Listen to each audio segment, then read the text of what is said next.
Madam.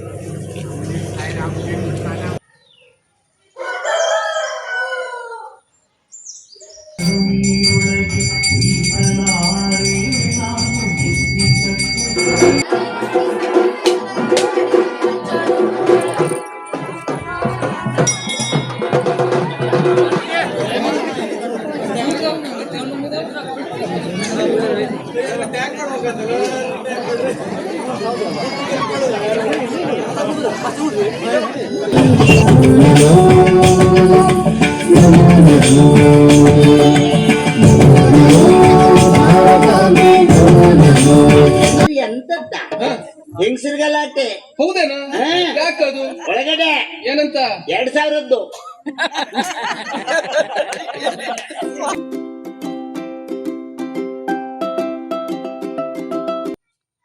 Hi friends, 13ನೇ ತಾರೀಕು ದಿನ ದೇವಸ್ಥಾನದ ಪೂಜೆಗೆಲ್ಲ ತಯಾರಿ ಮಾಡಿ, ಹಾಗೆ ನಾನು ಕೂಡ ದುಡ್ಡಿನ ಹಾರೆಲ್ಲ ಮಾಡಿ ಸುಮಾರು ಮಧ್ಯರಾತ್ರಿ ಮೇಲೇ ಮಲಗಿದ್ದೆ. ಹಾಗೆಯೇ ಎಷ್ಟು ಬೇಗ ಬೆಳಗಾಯಿತು ಅಂತಲೇ ಗೊತ್ತಾಗಲಿಲ್ಲ. ಮತ್ತು ರಾತ್ರಿ ನಿದ್ರೆ ಅಂತೂ ಸ್ವಲ್ಪನೂ ಬರಲೇ ಇಲ್ಲ ನೋಡಿ. ಇನ್ನು ಬೆಳಿಗ್ಗೆ ಮೊದಲೇ ಎದ್ದು ಮನೆ ಕಡೆದೆಲ್ಲ ಕೆಲಸನೂ ಮುಗಿಸಿ ಈಗ ತಿಂಡಿ ಎಲ್ಲ ಆಯಿತು. ಹಾಗೆಯೇ ದೇವಸ್ಥಾನಕ್ಕೆ ಇದೇಗೂ ಇವತ್ತಿನ ದಿನ ಕೊಡೋದಿತ್ತಲ್ಲ ಸೇವೆ, ಹಂಗಾಗಿ ಅದಾದ ಬೆಳಿಗ್ಗೆ ಸ್ನಾನ ಎಲ್ಲ ಮುಗಿಸಿ ದೇವ್ರ ಪೂಜೆ ಎಲ್ಲ ಮುಗಿಸಿ ತಿಂಡಿ ಎಲ್ಲ ಆಗಿ ಈಗ ದೇವಸ್ಥಾನಕ್ಕೆ ತಗೊಂಡು ಹೋಗ್ತಾ ಇದ್ದಾರೆ. ಅಲ್ಲಿ ಈಗ ಪೂಜೆ ಆಗ್ತದೆ ಮತ್ತು ಅಲಂಕಾರಕ್ಕೆಲ್ಲ ಮೊದಲೇ ಇಡಬೇಕಾಗ್ತದೆ. ಹಾಗಾಗಿ ತಗೊಂಡು ಹೋಗ್ತಾ ಇದ್ದಾರೆ. ಇದಾದ ಪ್ರಭಾವಳಿ ಜೊತೆಗೇನೆ ನಾವು ಇದೊಂದು ಆರತಿ ಆಯಿತಾ ನೋಡಿ, ಈ ರೀತಿ ಅದು ಗಂಗಾ ಆರತಿ ಎಲ್ಲ ಮಾಡ್ತಾರೆ ನೋಡಿ. ಈ ರೀತಿಯಾದಂಥ ಒಂದು ಆರತಿ, ಅದ್ರ ಜೊತೆಗೆ ಪೂಜೆ ಮಾಡುವಾಗ ಬಾರಿಸ್ಲಿಕ್ಕೆ ಜಾವಂಟಿಗೆಯನ್ನು ಅದ್ರ ಜೊತೆಗೇ ಕೊಡ್ತಾ ಇದ್ದೀವಿ. ನಮ್ಮ ಕಡೆಯಿಂದ ವೈಯಕ್ತಿಕವಾಗಿ ದೇವರಿಗೆ ಸೇವೆ. ಹಾಗೆಯೇ ಇದೆಲ್ಲನೂ ಕೂಡ ಇವಾಗ ದೇವಸ್ಥಾನಕ್ಕೆ ತಗೊಂಡೋಗಿ ಕೊಡ್ತಾ ಇದ್ದಾರೆ. ನಮಗಂತೂ ತುಂಬ ಖುಷಿ. ಈ ರೀತಿಯಾದಂಥ ಸೇವೆಯನ್ನು ನಾವು ಮೊದಲೇ ಬಾರಿಗೆ ನಮ್ಮ ದೇವಸ್ಥಾನಕ್ಕೆ ಕೊಡ್ತಾ ಇದ್ದೀವಿ. ಹಾಗಾಗಿ ತುಂಬ ಖುಷಿ ಅಂತ ಅನಿಸ್ತಾ ಇತ್ತು. ಹಾಗೆ ನಾವೆಲ್ಲರೂ ಕೂಡ ನಿಂತು ಫೋಟೋ ಕೂಡ ತಗೊಂಡ್ವಿ. ಹಾಯ್ ಫ್ರೆಂಡ್ಸ್, ಶುಭೋದಯ ಎಲ್ರಿಗೂ. ಇವತ್ತಿನ ಬ್ಲಾಗ್ಗೆ ಪ್ರೀತಿಯ ಸ್ವಾಗತ.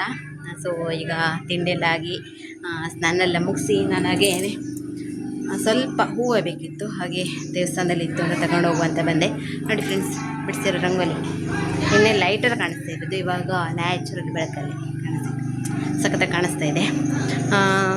ಇವತ್ತು ದೇವಸ್ಥಾನದ ಕಾರ್ಯಕ್ರಮ, ಹಾಗೇನೆಲ್ಲ ತಯಾರಿಯಾಗಿ ಈಗ ಪೂಜೆಗೆಲ್ಲ ಕಾಯ್ತಾ ಇದ್ದೀವಿ. ಹಾಗೆ ದುಡ್ಡಿನ ಹಾರ ಮಾಡಿದ್ದೆ ನೋಡಿ, ಅದಕ್ಕೆ ಸ್ವಲ್ಪ ಈ ರಿಯಲ್ ಫ್ಲವರ್ ಹಾಕಿ ಸ್ವಲ್ಪ ಲುಕ್ ವೈಸನ್ನು ಚೇಂಜ್ ಮಾಡುವ ಹೇಳಿ ತಗೊಂಡೆ. ಇನ್ನು ಎಲ್ಲ ತಯಾರಿ ಆಗ್ತಾ ಉಂಟು ಅಡುಗೆ ಎಲ್ಲ.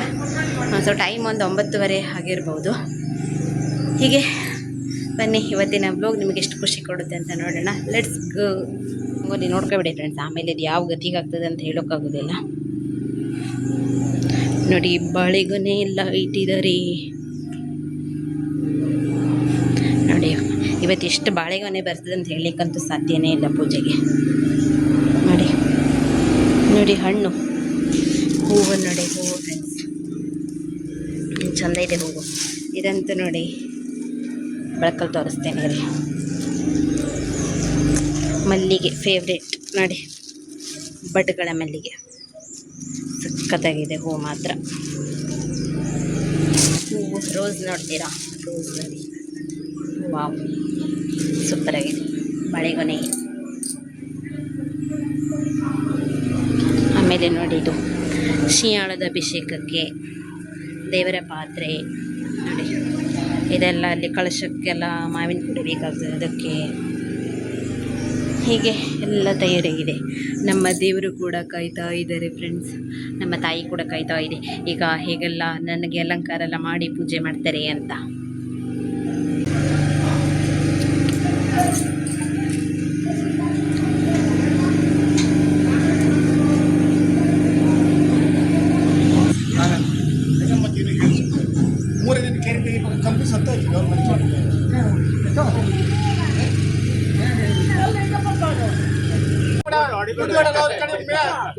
ಅಂಟಿಗಳೆಲ್ಲ ಫೋನ್ ಮಾಡ್ತಾರೆ ಇವ್ ಯಾರು ಅಂತ ಹೇಳಿ ಬಿಡ್ಬೇಡ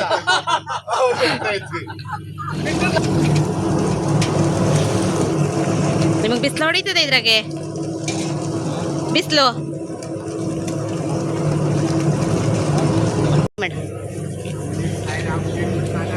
ಮಣಿ ಬರ ಮಣಿ ಹಾಯ್ ಮಾಡೋಗ ಪುರುಷೋತ್ತಮ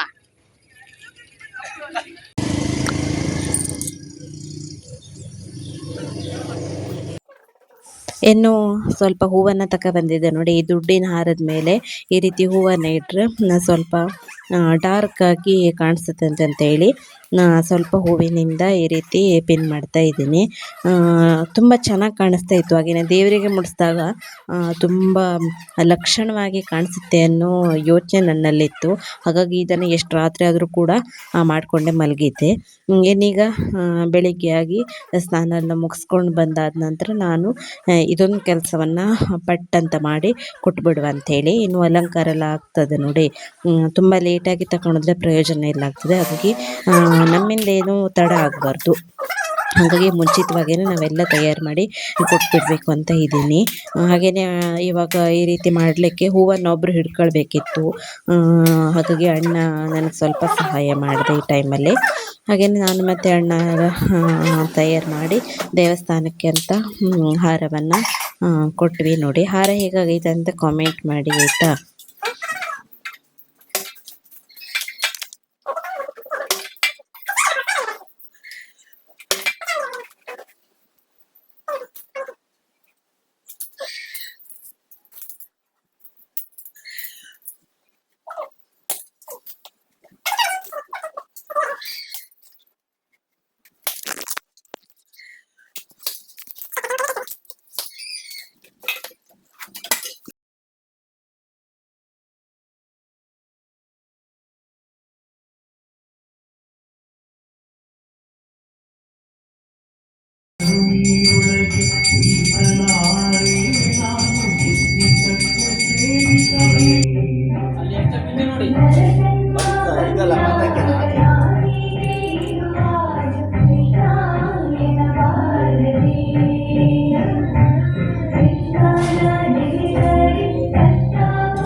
ಮೀರಿ ಅವಾಗ ಹಾಯ್ ಮಾಡು ಹೇಳ್ಬೇಕು.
विघ्नेश्वराय नमः तस्मिन्नाः परमं पदं सदा तिष्ठति सूर्यः दिवेव चक्षुरातनं तद्विप्रासं विपन्यभोजाः तत्सविश्वते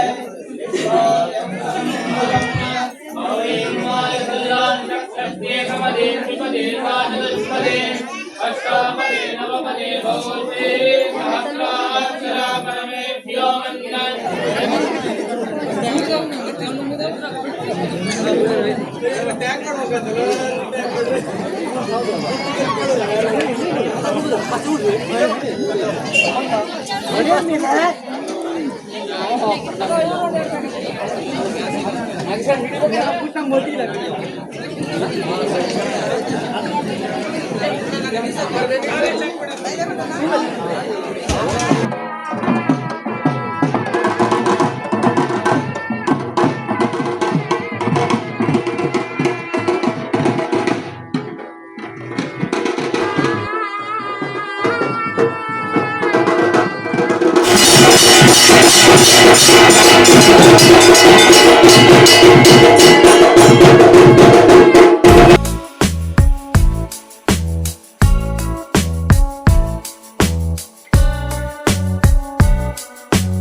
ದೇವರ ಕೊರಳಿಗೆ ಧರಿಸಿದಿರುವಂತಹ ಒಂದು ಸುಂದರವಾದಂತಹ ಹಾರ.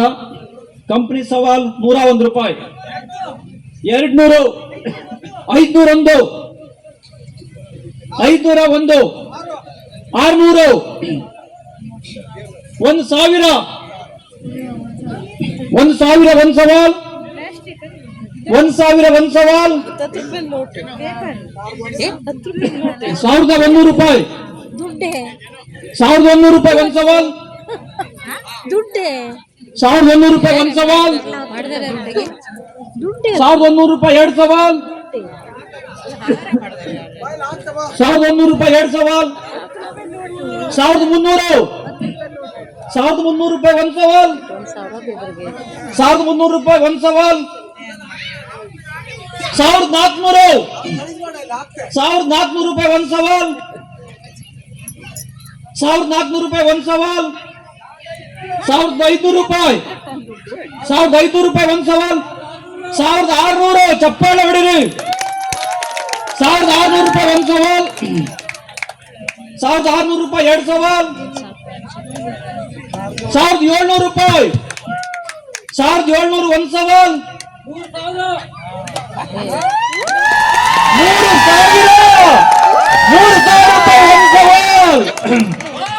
3000 ರೂಪಾಯಿ ಒಂದು ಸವಾಲ್, 3000 ರೂಪಾಯಿ ಎರಡು ಸವಾಲ್, 3000 ರೂಪಾಯಿ ಎರಡು ಸವಾಲ್, 3000 ರೂಪಾಯಿ ಎರಡು ಸವಾಲ್, 3000 ರೂಪಾಯಿ ಎರಡು ಸವಾಲ್, 3000 ರೂಪಾಯಿ ಮೂರು ಸವಾಲ್. ಶ್ರೀ ವಿಷ್ಣು ಶಂಭು ಭಟ್ ಇವರು ಈ ಒಂದು ಸವಾಲನ್ನ ಪಡ್ಕೊಂಡಿದ್ದಾರೆ. ನಮ್ಮ ದೇವಸ್ಥಾನದ ಅರ್ಚಕರು, ಅವರಿಗೆ ಶ್ರೀ ದೇವರು ಸನ್ಮಂಗಳ ಉಂಟು ಮಾಡಲಿ ಅಂತ ಪ್ರಾರ್ಥನೆ ಮಾಡ್ಕೋತೇವೆ.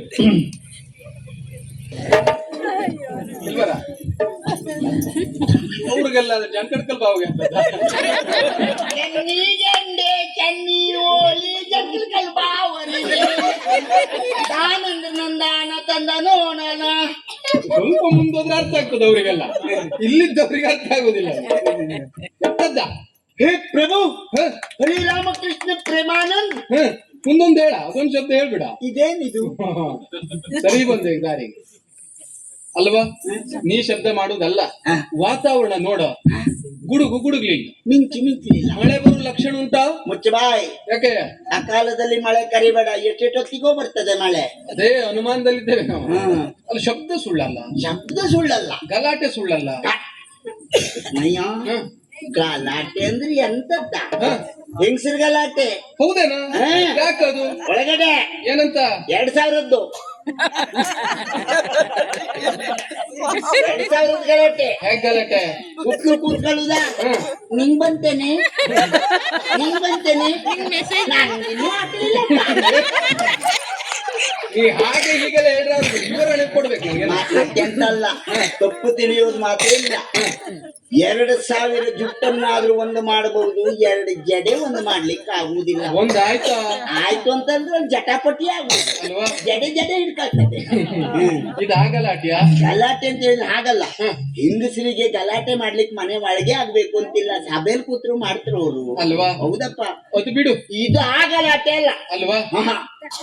ನೋಡು, ನನ್ನ ಸಮಸ್ಯೆ ಮತ್ತೆ ಎಂತದ್ದಲ್ವಾ? ಏನಾಯ್ತಾ? ನನ್ನ ಜೀವನವೇ ಒಂದು ರೀತಿ ಗೊಂದಲ.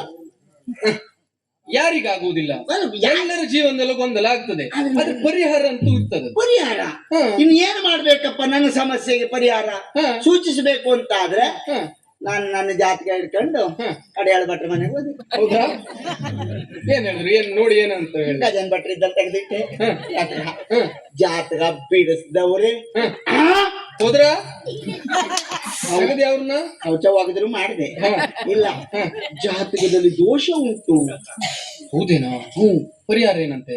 ನೀ ಪರಿಹಾರ ಮತ್ತೆ ಹೇಗುಂಟಂತೆ? ಗ್ರಹಗತಿ ಎಲ್ಲ ಹೇಗಂತ? ಗ್ರಹಗತಿ ಅಂತ ಹೇಳಿದ್ರೆ ಶುಕ್ರ ಮೊದಲನೇ ಮನೆಯಲ್ಲಿದ್ದಾನೆ, ಏನ್ ತೊಂದ್ರೆ ಇಲ್ಲ ಬಿಡು. ಗುರು 2ನೇ ಮನೆಯಲ್ಲಿದ್ದಾನೆ, ಪಕ್ಕದ ಏನ್ ತೊಂದ್ರೆ ಇಲ್ಲ. ಬುಧ 3ನೇ ಮನೆಯಲ್ಲಿದ್ದಾನೆ, ಇರ್ಲಪ್ಪ. ಶನಿ ಮನೆ ಸಿಕ್ಕದೆ ಜಂಕರ್ಕಲ್ ಬಾಡಿಗೆ ಮನೆಯಲ್ಲಿದ್ದಾನೆ. ಅಲ್ಲಿದ್ರೆ ನಿನಗೆ ಸಮಸ್ಯೆ ಅಂತದ? ಸಮಸ್ಯೆ ಇದ್ದದ್ದಂತಾದ್ರೂ ಅಲ್ಲಯ್ಯ. ಭಟ್ರ ಹೇಳಿದ್ದೇನು? ನಿನ್ನ ನೀನು ವರ್ಷದ್ದು ಆ ದಿವಸದ್ದಲ್ಲ, ನನಗೆ ದಿನ ಭವಿಷ್ಯ ಕೇಳ್ಬಿಡ್ಬೇಕು. ವರ್ಷದ ಭವಿಷ್ಯ ಹಾಗೆ ನಮಗ್ ಗೊತ್ತುಂಟು ಅದು. ಮಳೆ ಒಂದ್ ಬೀಳ್ಬೇಕು ನೋಡ್ಬೇಕು ನಮ್ಮ ಭವಿಷ್ಯ ಅಲ್ವಾ? ಹೌದು. ಆದ್ರೆ ಇದು ಹಾಗಲ್ಲ, ದಿನ ಭವಿಷ್ಯ ಹಾಗೆ ಅದಕ್ಕೆ ಉತ್ತರ ಕೊಡಿ ಅಂತ. ಆ ದಿವಸ ಒಂದು ಹೌದು, ಆದ್ರೆ ಒಂದು ದಿನ ಕಳೆದ್ರೆ ಆಯ್ತು ನಮ್ಗೆ. ಅಲ್ವಾ? ಹಾಗಾಗಿ ದಿನ ಭವಿಷ್ಯ ಹೇಗೆ ಅಂತ ಕೇಳಿದ್ರೆ, ದಿನದ ಕೊನೆಯಲ್ಲಿ ಹೆಂಡತಿಯಿಂದ ಹಲ್ಲೆ. ಹೌದೇನಾ?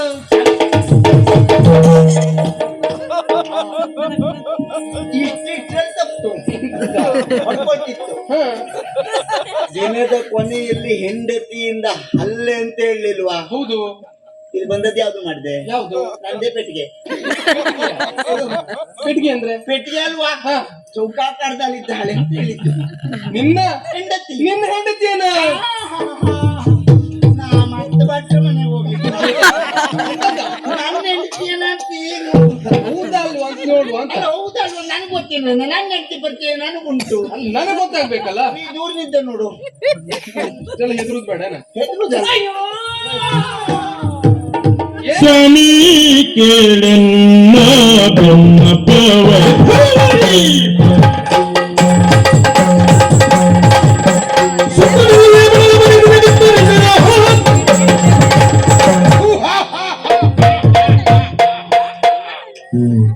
ಸತ್ಯೋಜಾತ ವಾಮದೇವ ಅಗಾರ ತತ್ಪುರುಷ ಈಶಾನ್ಯರೆಂಬ 5 ಶಿರವೀರ್ 5 ಭುಜಮೂರ್ 5 ಕಂಗಳ ವಿಗಡ ರುದ್ರನಿಗೆ ನಮಿಸಿ ಓಲಗಸ್ತನಾಗಿದ್ದೇನೆ.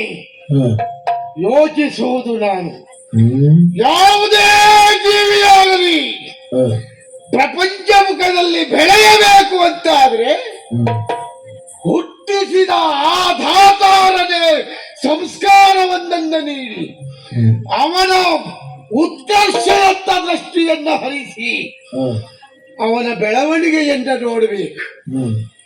ಏನು ಮಾಡೋಣ? ಏನಾಯ್ತು? ಅದರಿಂದ ವಂಚಿತನಾದವನು ನಾನು. ಹೇಗೆ ಹುಟ್ಟಿದೆ?